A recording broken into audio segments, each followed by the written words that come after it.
I should have kept driving that night. My car had broken down in the middle of nowhere, the rain hammering down so hard I could barely see the hood. The highway stretched endlessly, dark and empty, until out of the corner of my eye I spotted a glow through the trees. A sign flickered in the storm, its letters glowing pale yellow. Crescent Hotel vacancy. I swear that place hadn't been there before. I'd driven this road more times than I could count, and never once had I seen it. Still, soaked to the bone, shivering and desperate for warmth, I didn't hesitate. I pulled my useless car off the side, grabbed my bag, and walked up the winding drive. The building loomed like some relic from another century, a massive Victorian frame with spires and gables silhouetted against the storm. Its windows burned with a soft golden glow, warm and inviting. The kind of place you'd imagine in a postcard, not stranded in the middle of an empty highway. I pushed through the heavy front doors, and the storm was cut off instantly, the silence so sharp it rang in my ears. The lobby was grand, maybe too grand, like it was trying too hard. A chandelier swayed slightly overhead, though there was no draft, its crystals catching the light in strange, fractured patterns. The wallpaper peeled in places, and the carpet smelled faintly of damp, but the mahogany reception desk gleamed as though it had been polished that morning. A man stood behind it, tall and thin, with skin that looked stretched too tightly across his face. His smile was fixed, too wide, too practiced. "Welcome," he said, his voice smooth and strange, like every syllable had been rehearsed. "We've been expecting you." The words made me pause. I hadn't told anyone I'd be here. I hadn't even known I would be here until 5 minutes earlier.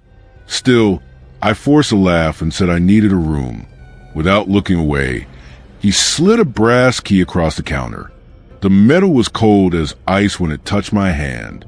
"Room 313, he said. "You'll find it at the end of the hall." I glanced around the lobby as I turned to leave. A bellhop in a moth-eaten uniform stood silently in the corner, watching me without blinking. He didn't move, didn't acknowledge me, just stared. I felt his eyes burning into my back as I crossed the lobby. The corridors were wrong. They twisted and turned in directions that made no sense. Numbers skipped or repeated. 212, 213, then 212 again. The carpet squished faintly underfoot, damp and moldy, and the light fixtures buzzed and flickered overhead. Room 313 was at the very end, the hallway narrowing as though it were funneling me toward it. The key slid into the lock with a metallic groan, and when I stepped inside, the smell hit me first. Not unpleasant exactly, but metallic, faintly like rust or blood. The room itself was neat, almost too neat. A perfectly made bed with crisp white sheets, a dresser with a spotless mirror, a writing desk with an empty notebook waiting. On the nightstand sat a Bible, its cover cracked and worn. Out of curiosity, I opened it. Every page had been blacked out with thick ink, except for one line left untouched. "They shall never leave." I snapped it shut and tried not to think about it. Exhaustion clawed at me, so I collapsed onto the bed. The mattress groaned under my weight, the springs shifting like bones. I turned off the lamp, but sleep didn't come easily, not with the storm rattling the windows, and a sound outside my door that made my skin crawl. Footsteps, slow, deliberate, pacing back and forth. I held my breath, pressing my ear against the wood. The steps stopped, and for a moment there was silence.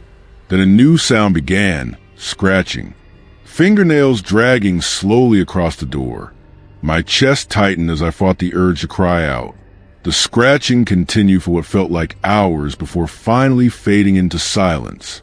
Somehow, I drifted off after that. But when I opened my eyes again, there was someone in the room. A figure stood at the foot of my bed, a woman. Her long black hair hung in dripping strands, her face pale and hollow, water pooling on the floor beneath her, her head tilted at an unnatural angle, bone straining against skin. She didn't move, didn't speak, just stared. I blinked and she was gone. The sheets were damp where she had stood. At breakfast, the dining room was full of people, but none of them spoke.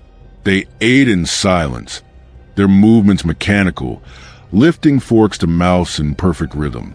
I picked at my food, unsettled, when the receptionist appeared suddenly behind me. "Enjoying your stay?" he asked, leaning too close. His breath was cold against my ear. I muttered something about not sleeping well. He smiled wider. No one ever does at first. I left the table untouched. Later, I tried asking the bellhop if there was a mechanic nearby who could look at my car.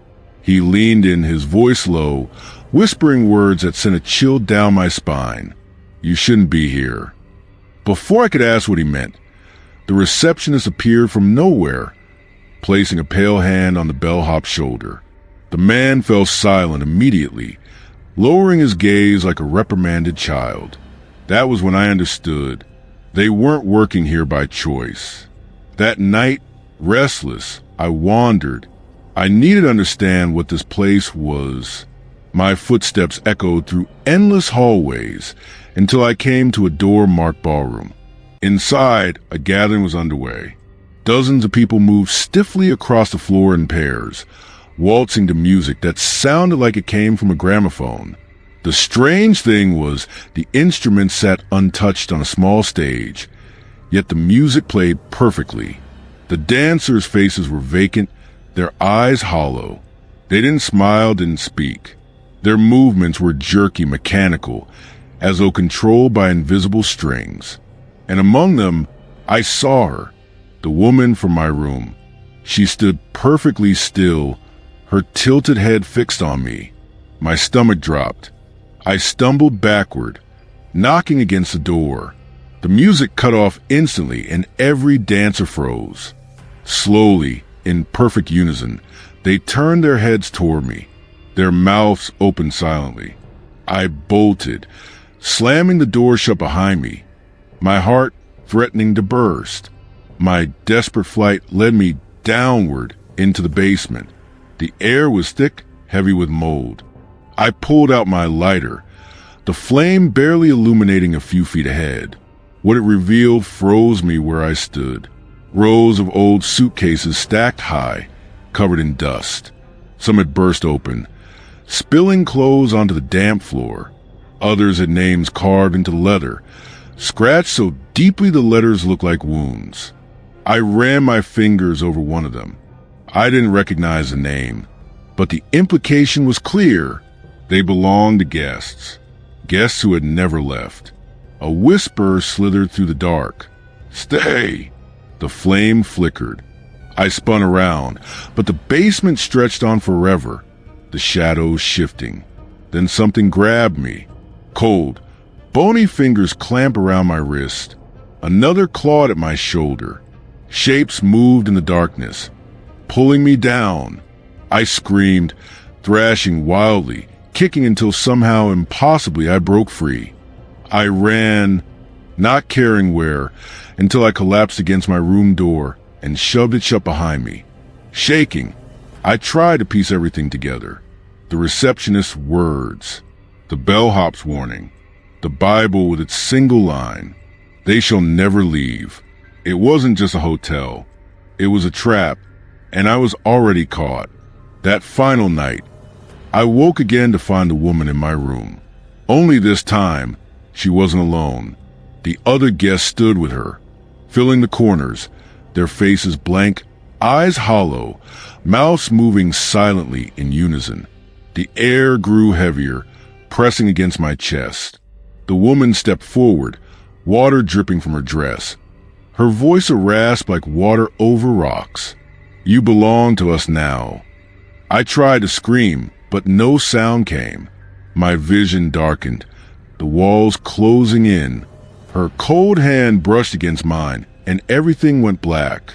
I shouldn't be able to write this now. I don't understand how I am. Maybe I never left. Maybe I'm not even me anymore.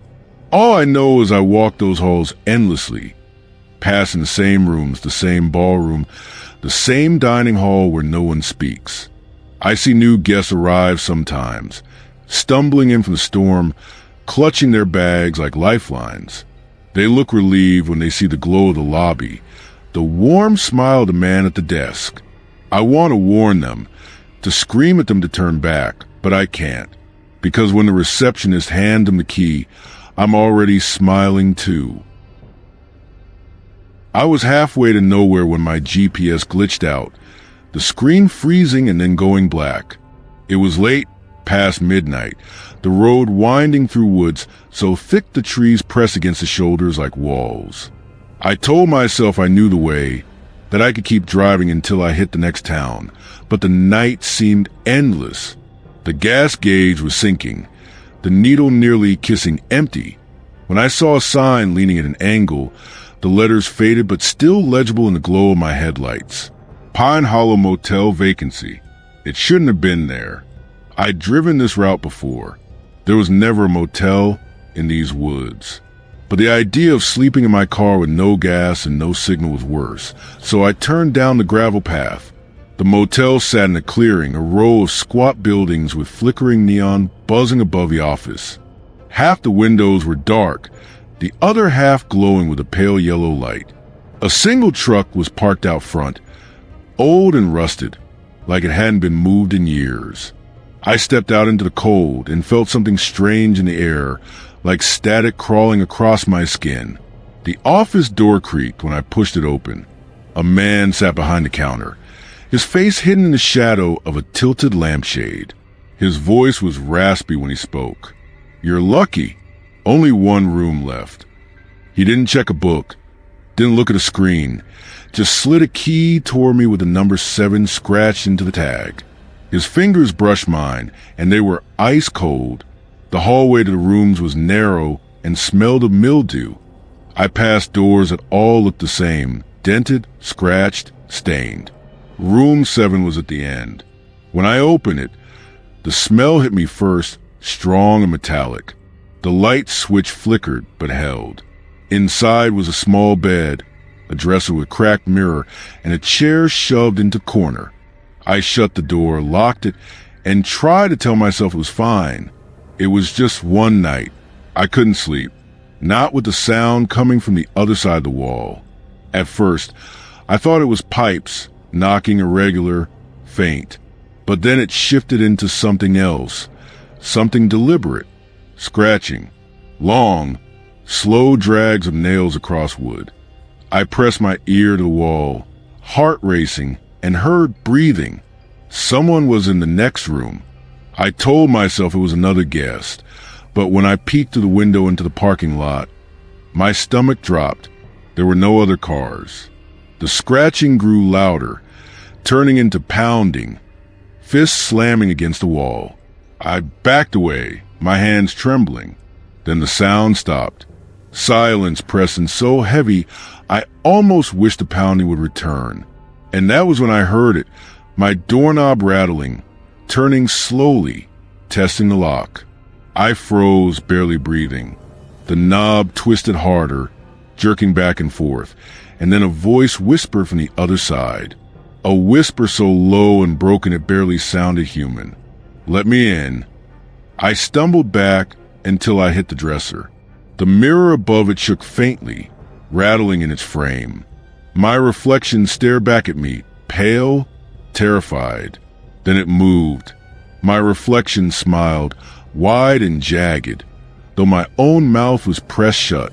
The glass cracked with sharp snap, a thin fracture running across my doppelganger's face. I shut my eyes, refusing to look again. The doorknob stopped. The scratching started once more, this time on the inside of the room. Right behind me. I spun, but nothing was there. Just a chair in the corner, the bed, the broken mirror. My chest heaved, every muscle coiled tight. I decided I couldn't stay. I grabbed my bag and bolted. The hallway was darker now, the lights dimming as though the building itself was dying. The door to the office stood open, the lamp inside casting sickly shadows. The man at the counter was gone. In his place was a row of keys, all lined neatly, every single one marked with the number 7. I didn't wait. I ran to my car, praying it would start despite the empty tank. Somehow, impossibly, it roared to life. Gravel sprayed as I tore down the road, the motel shrinking behind me. I didn't look back, but even as the trees swallowed it from view, I saw something in my rear-view mirror. Room 7, the door wide open, and a figure standing in the frame, smiling, waiting. I was driving home late after visiting a friend in another city, trying to shave an hour off my trip by taking a back road I'd never used before. It was a mistake, but at the time it felt like a clever shortcut. The road narrowed quickly, hemmed in by woods that pressed close on both sides, the trees skeletal in the beam of my headlights. It was after midnight, and the world felt emptied out, like I was the last person alive on Earth. When the fog rolled in, I slowed down. It came fast, thick enough that my headlights couldn't cut more than a few feet ahead. That's when I saw the shape up ahead. A building. The fog parted just enough for me to see a glowing sign. Haven's Inn. It looked out of place, sitting alone on a road like this. A tall, brick structure with black windows, and a set of front steps leading to a pair of heavy doors. I don't know why I stopped. Maybe it was curiosity, maybe it was exhaustion, maybe something else entirely. I told myself I'd just step inside, ask for directions, maybe get a cup of coffee before finishing the drive. The doors groaned open when I pushed, the sound echoing through a lobby that smelled faintly of damp ash. A fire burned low in the stone hearth, but the flames barely moved, as if frozen in place. The desk at the far end looked abandoned until a woman appeared from behind it, too suddenly, as if she had been waiting for me to enter. "You've arrived," she said with a voice that was soft but wrong. Her lips moved a fraction too slow, the words lagging. She slid a ledger toward me, its pages yellowed and torn. The pen she handed me was cold as ice, heavier than it should have been. My hand moved before I could think, signing my name in a blank space that seemed to have been waiting for me all along. "Room 9, she whispered, dropping a key into my palm. Her fingers lingered too long on mine, her eyes holding me with something that felt almost like hunger. The hallway stretched impossibly long, the carpet damp beneath my shoes. The walls closed in as I counted the doors. 6, 7, 8, and then my key slid into the lock of number 9. The room was plain, with a bed, a dresser, and a cracked lamp that flickered as soon as I switched it on.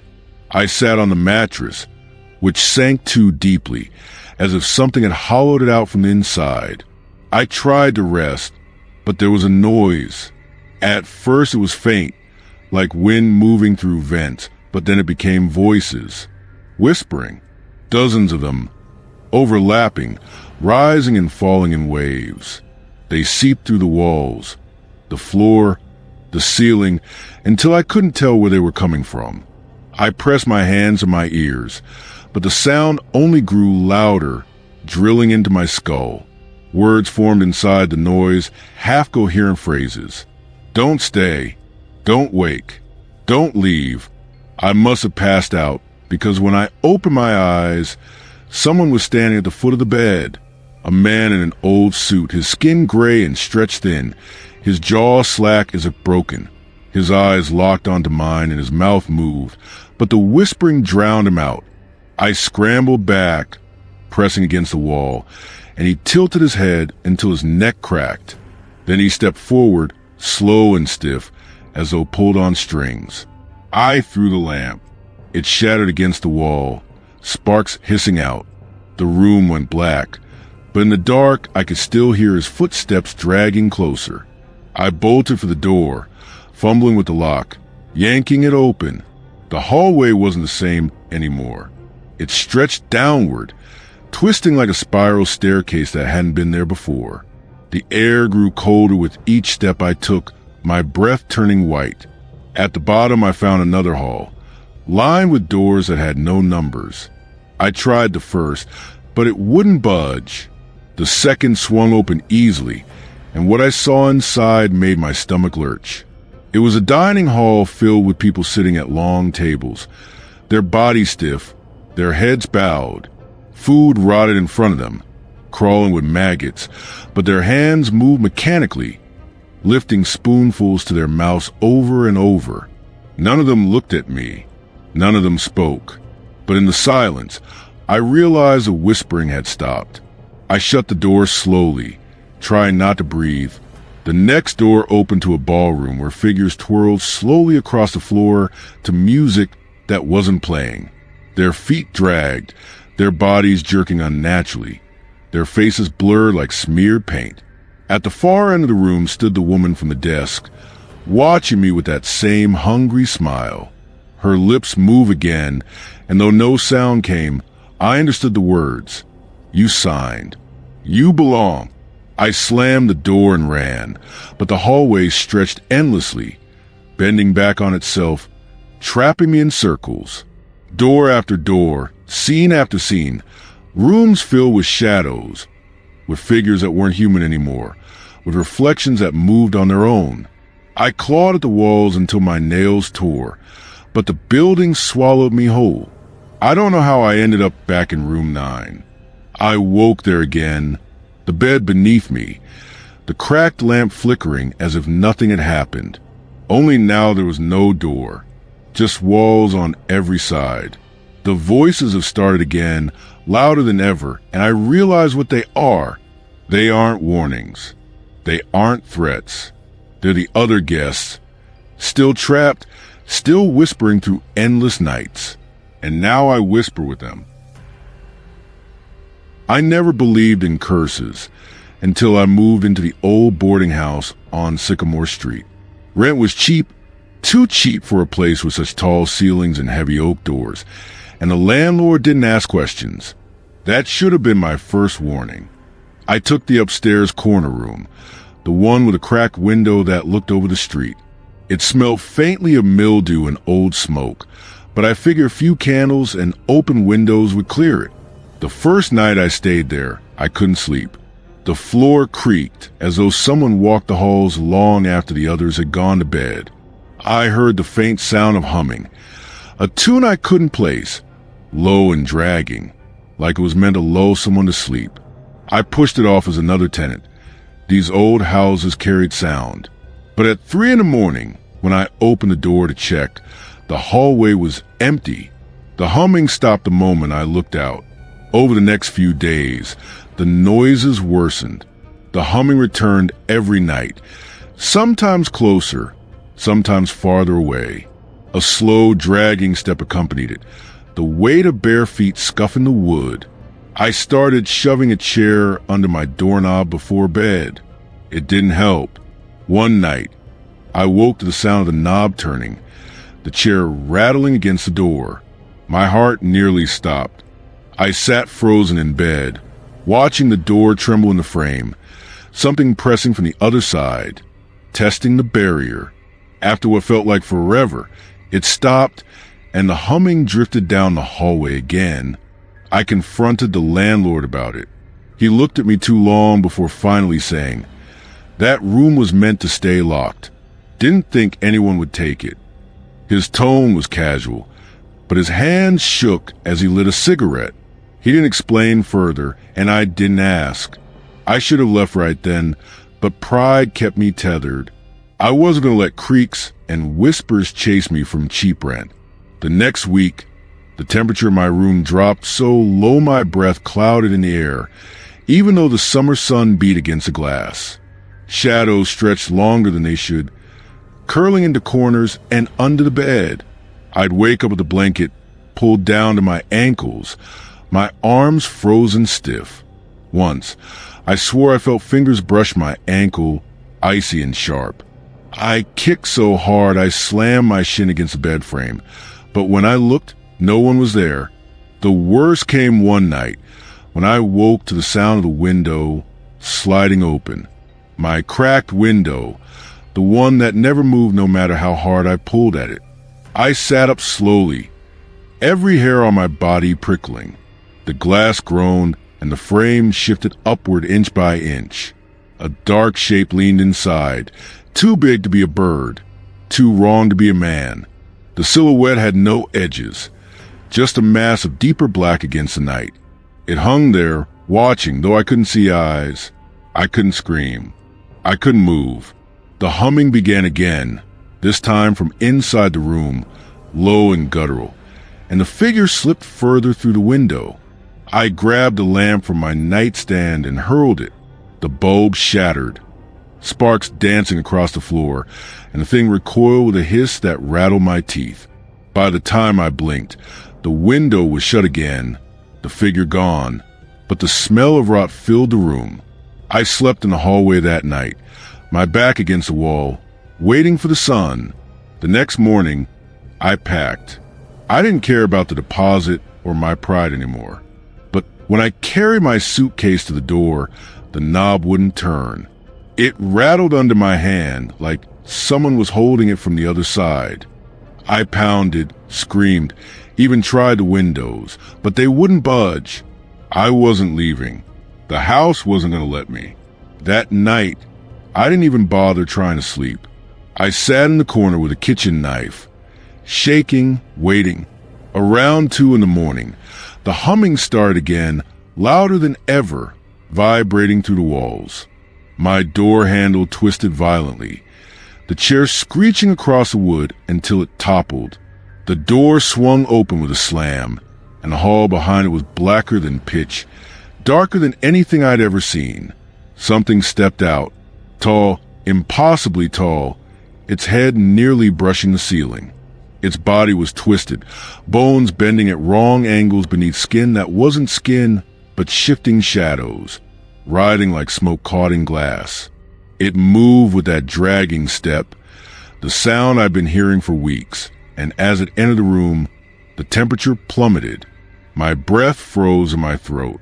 It stopped inches from me. I couldn't look away. A face formed in the shifting dark, stretched and melted, as though a dozen mouths tried to open and scream all at once. One of them did. The sound wasn't human. It was a sound with splitting of glass breaking, of bone snapping. It rattled the walls until plaster cracked. I don't remember dropping the knife. I don't remember collapsing. I woke up the next morning lying on the floor, the sun streaming in through the window as if nothing had happened. My bag sat by the door, the knob turning easily under my hand. I ran. I never went back for my things. I never saw the landlord again. Sometimes, though, when I wake in the middle of the night, I swear I hear that same humming, faint, just outside my window, waiting for me to let it in. I checked into the roadside inn because I didn't have a choice. The storm was too violent to keep driving, rain hammering against the windshield so hard I couldn't see more than a few feet ahead. The neon vacancy sign flickered like it was dying, but it was the only light for miles. I pulled in, praying for a bed, dry walls, and maybe a hot shower. The lobby was deserted when I entered, water dripping from my jacket onto the cracked tile floor. A bell sat on the counter, the kind that begged to be pressed. When I tapped it, the sound echoed far too loud, as if the building were hollow. A moment later, a man appeared from the back office. His smile was too wide, his skin pale and stretched tight over his jaw. He spoke softly, his voice almost swallowed by the storm. "One room left. You're in luck." Something in his tone felt wrong, but exhaustion won. I signed the ledger, though my name looked strange in the fading ink, almost like it had already been written there before. He handed me a brass key with a tag that read 17. The tag was worn smooth from too many hands, and the key was colder than metal should be. The hallway to my room smelled faintly of mildew and something metallic like blood or rust. The carpet was threadbare, the walls stained. Every door I passed was shut, but I felt eyes on me through the peepholes. Room 17 was at the very end, the lock stiff and reluctant. When the door finally gave, I stepped into a space that felt used. The bed was neatly made, but the air carried the weight of someone else's presence, heavy and stale. I showered and collapsed on the mattress, too tired to think. Sometime past midnight, I woke to a soft knocking.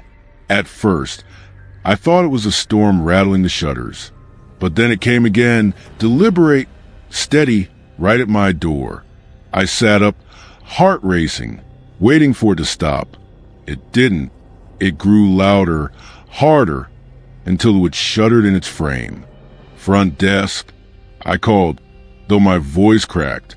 No answer. Just a knocking, faster now, desperate. I crept to the door, pressing my eye to the peephole. Darkness. Not a figure. Not the hallway. Nothing. Just a void. I stumbled back, every instinct screaming at me to leave. But when I turned, I saw the closet door cracked open. I know I'd shut it when I came in. Slowly, carefully, I approached, the floor groaning beneath each step. The door creaked wider as I neared, though no hand touched it. Inside was nothing but coats on hangers, until the coats shifted and a pale face blinked at me through the fabric. I staggered back, slamming the closet shut, throwing the chair against it. Something pressed against the door from the inside, pushing, straining. The knocking at the room door grew frantic at the same time, both sides closing in. I shouted for help, but the storm outside swallowed my voice. Then silence. Both doors stopped. My own breathing was the only sound. I didn't move for hours, not until the first gray light of dawn slipped through the curtains. When I dared open the closet, it was empty, just empty hangers, swaying slightly as if recently disturbed. I decided to leave right then. I grabbed my bag and ran for the lobby. The front desk was empty, the ledger still lying open where I had signed. But my name wasn't there anymore. Every name on the page was faded, almost erased, except one. Mine written fresh in black, standing out against the ghostly ink. The storm had cleared. The world outside was bright and ordinary. I didn't look back as I sped away, the shrinking in the rear-view mirror. Yet last night, in a different motel hours away, I woke to a knock at my door. Slow, steady, familiar. And when I checked the key in my bag, I swear there were two now, both marked 17. I had stayed in dozens of hotels before, but something about the Blackwood Hotel felt wrong from the moment I stepped inside. It wasn't the faded carpet or the musty smell, or even the silence that clung to the lobby like a fog. It was the way the place seemed to breathe around me, as if the walls themselves were alive. The receptionist barely looked up when I arrived. Her hair was dark and stringy, her face pale under the yellow light. "One night?" she asked without emotion. Her eyes didn't quite meet mine. "Yes," I said, sliding my card across the counter. She handed me an old brass key with the number 304 etched deep into it. No electronic card, no receipt, just that heavy key dangling from a wooden tag. "Top floor," she said. "Elevators out." The climb up the stairs was suffocating. The carpeted steps sagged, and the dim bulbs flickered overhead. By the time I reached the third floor, I was sweating and out of breath. The hallway stretched longer than it should have, lined with identical doors that seemed to lean inward.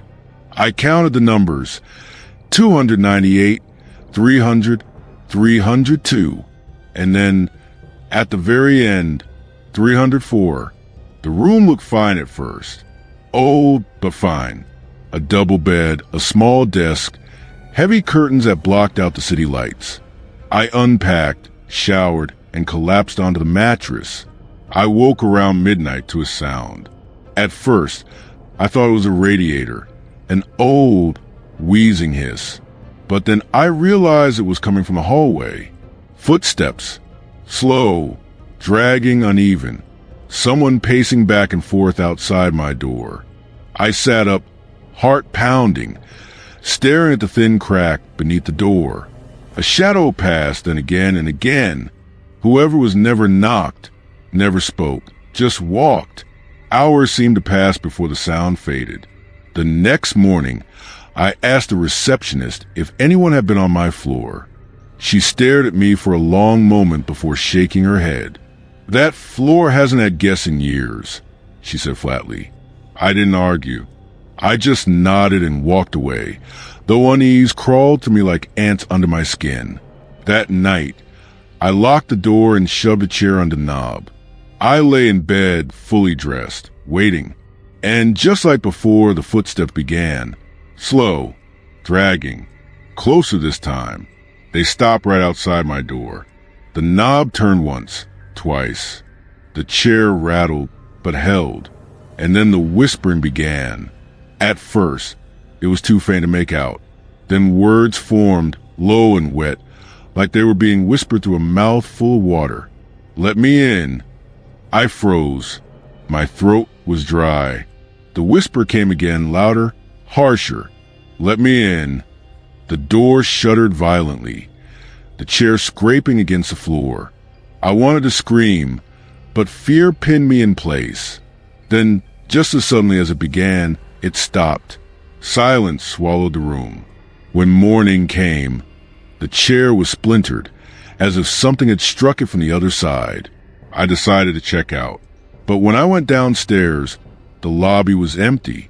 The receptionist's desk was abandoned, dust coating the surface. The glass doors leading outside were chained shut. I was trapped, back in my room. Panic set in. I tried the phone, dead.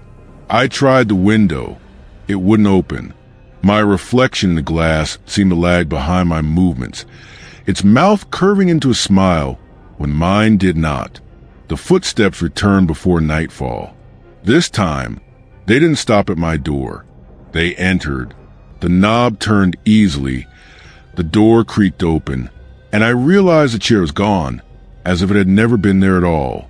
Something stepped inside, tall and possibly thin, its skin gray and stretched tight over bone. Its eyes were nothing but black pits, but I could feel them drilling into me. It opened its mouth, and the same wet whisper spilled out, filling the room. I don't remember what happened after that. When I woke, it was morning again, but not in the same room. The number on the door was different. 302. My bag was there, neatly packed, sitting on the bed. I tried to leave again, but the lobby was still empty. The doors still chained. I am still here. Every night, the footsteps come closer. Every morning, I wake up in a new room. 300. 298. I don't know what happens when the numbers run out. Thanks for watching. If you enjoyed these terrifying stories, don't forget to like, subscribe, and hit the bell so you won't miss our next nightmare. Tell us in the comments, would you dare spend a night in any of these hotels?